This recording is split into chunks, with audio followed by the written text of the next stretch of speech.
नमस्कार दोस्तों, मैं हूं राजेंद्र दुबे और आप देख रहे हैं पवित्र यूट्यूब चैनल। आज का हमारा वीडियो है कि आपने देखा होगा 2020 में कोविड आया था 19। तो क्या 2024 में भी कोविड आने की संभावना है या कुछ देश में क्या कुछ ऐसी परेशानी रही है। ऐसे काफ़ी कॉल्स आए हमें कि इसके ऊपर कुछ वीडियो बनाया जाए। क्या ज्योतिष के ग्रह किस प्रकार से हैं, ये हो सकता है आगे या नहीं हो सकता है, इसके ऊपर हम चर्चा आज करने वाले हैं। तो आइए बात कर लेते हैं। सबसे पहला 2024 में एक योग बन रहा है जो दोस्तों जिसका नाम है खप्पर योग। खप्पर योग अगर आप देखें तो बहुत समय से खप्पर योग के बारे में बहुत लोग अवेयर नहीं है, कितने लोग जानते नहीं, कोई लोग जानते भी होंगे। तो ये कुछ योग ऐसे हैं प्लानिटरी पोजीशन की वजह से बनते हैं और वो बनने की वजह से ये समय को शुभ कहा नहीं जाता है। तो ये स्थिति 2024 में बनने के लिए जा रही है और जनवरी महीने के 26 जनवरी से लेकर के 23 अप्रैल तक का समय जो है ये खप्पर योग से जाने वाला है। ये बात तो हो जाती है फिक्स। अब इसके अंदर क्या कुछ प्लानिटरी पोजीशन ऐसे हो रहे हैं जिसकी वजह से क्या कोविड का जो वायरस है वो वापस आ सकता है या फिर कुछ नए रोग आ सकते हैं। ऐसी जो तमाम बातें लेकर के जो जनता में एक भ्रम भी फैला हुआ है और काफ़ी लोग डरे हुए हैं, तो इसके बारे में ही आज हम बात करने वाले। तो कुछ स्थितियां दोस्तों नाजुक होने वाली हैं, कुछ थोड़ी परेशानी तो आने वाली है, इससे हम नकार नहीं सकते। इसलिए हमने ये वीडियो बनाने की पूरी कोशिश की है कि आपको बता देते हैं कि जनवरी महीने में अगर संक्रांति देखें तो रविवार के दिन है जो कि शुभ मानी नहीं जाती है। उसके बाद अगर हम देखें तो रवि और शनि की युति भी बन रही है कुंभ राशि के राशि में। उसके बाद अगर हम आगे बढ़ें तो शनि है, रवि है और शुक्र की युति भी बन रही है एक ही राशि में, तो वो भी शुभ माना नहीं जाता। मंगल बुध की युति आप देखेंगे तो जनवरी के बाद बनती हुई दिखाई दे रही है। तो ये जो योग हैं, साथ में खप्पर योग है, ये योग को अगर हम मिलाएं तो ये समय डेफिनेटली शुभ मान नहीं सकते हैं, क्योंकि गुरु मकर राशि में नीच का कहा जाता है। वैसे ही 2 साल से गुरु थोड़े वीक ही चल रहे हैं और गुरु को ऑक्सीजन का कारक भी कहा जाता है। अभी हम बात कर लेते हैं कि गुरु जो है वो मकर और कुंभ राशि में वीक कहा जाता है। जैसे कि मकर राशि में गुरु जाने से नीच का कहलाता है, तो ऑक्सीजन की कमी हो जाती है। और मकर राशि से अगर निकल के वो उनकी जो प्रिय राशि है वो कर्क राशि है, उसमें वो उच्च के होते हैं। तो कहा जाता है कि ये जो मकर और कुंभ राशि में जो ग्रह अभी बैठने वाले हैं वो शुभ नहीं है, खप्पर योग भी है। तो ऑक्सीजन की कमी कहीं ना कहीं देश में होने की संभावनाएं बढ़ रही है। जो लोग छाती से जुड़े हुए लोग हैं, जिनका अटैक आया हुआ है या फिर छाती में बहुत उनको तकलीफ़ होती है या एसिडिटी होती है, चेस्ट में बहुत लोग के हमेशा पेन बना रहता है उनका, अगर हम बात करें कि छाती का पोर्शन में हमेशा कुछ ना कुछ तकलीफ़ें बनी रहती है, तो ऐसे लोग को सचेत रहने की ज़रूरत है।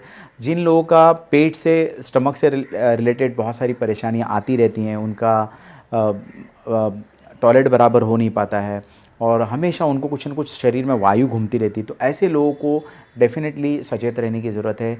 जो लोग दमा के पेशेंट हैं उनको ये समय उनके लिए शुभ नहीं कहा जा सकता है। कोई एक वायरस या कुछ ऐसे रोग संक्रमित हो सकते हैं जिसकी वजह से भारत में दिक्कत पैदा होने की पूरी संभावनाएं दिख रही है, बिकॉज ऑफ खप्पर योग और ज्योतिष के योग यही बता रहे हैं। तो इसमें डरने की कोई ज़रूरत नहीं दोस्तों। अपनी जो इम्यूनिटी सिस्टम है उसको अच्छे से बूस्ट करना। इम्यूनिटी के लिए आपको क्या लेना है, आंवला लेना है, त्रिफला लेना है और गिलोय का जूस ले सकते हैं। थोड़े से एक्सरसाइज करना चाहिए, व्यायाम करने चाहिए और इसके अंदर आपके लिए रामबाण होगा, प्राणायाम आपको करना चाहिए। प्राणायाम अगर करेंगे तो ऑक्सीजन का लेवल आपका बढ़ेगा। अब देख लेते हैं, एक छोटा सा मैं उपाय बताने के लिए जा रहा हूँ आपको कि जिसमें आपको 26 जनवरी से लेकर 23 अप्रैल तक आपको छोटा सा घर में यज्ञ करना है। और उस यज्ञ में यदि आप करते हैं तो 2024 आप देखेंगे आपको बहुत अंदर से ताकत मिलेगा। जो आपके अंदर जो ऊर्जा है, सातों चक्रास में जो नेगेटिव एनर्जी है वो भी रिलीज़ हो जाएगी। और कुछ लोग रोग नहीं होकर के भी मानसिक रोगी भी कहलाते हैं दोस्तों। कोई एक बात को लेकर के वो हमेशा परेशान रहते हैं, सोचते रहते हैं अब क्या होगा, अब जीने की आशा ही नहीं है, ऐसे डिप्रेशन में चले जाते हैं। उनके लिए भी ये यज्ञ बहुत कारगर सिद्ध हो सकता है। तो आपको इसके अंदर कौन कौन सी सामग्री लेनी है वो आप नोट कर लीजिए। आपको लेना है गाय का कंडा लेना है, गाय का गोबर जो बना होता है, कहीं कहीं उबला भी बोला जाता है, वो लेना है। गाय का घी लेना है, A2 गाय का घी जो हमारी देसी गाय है वो घी लेना है।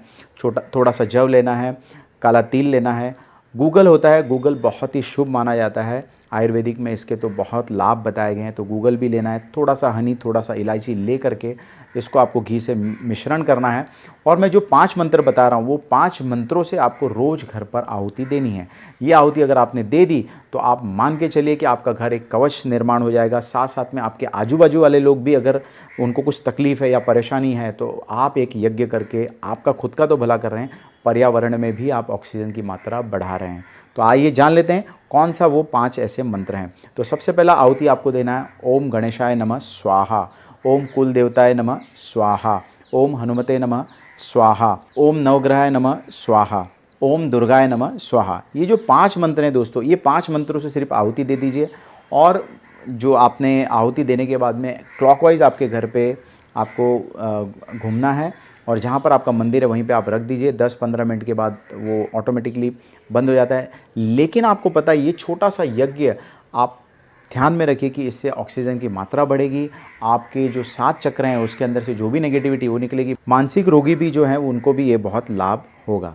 तो दोस्तों आशा रखते हैं कि ये समय थोड़ा सचेत रहने की ज़रूरत है, डरना नहीं है।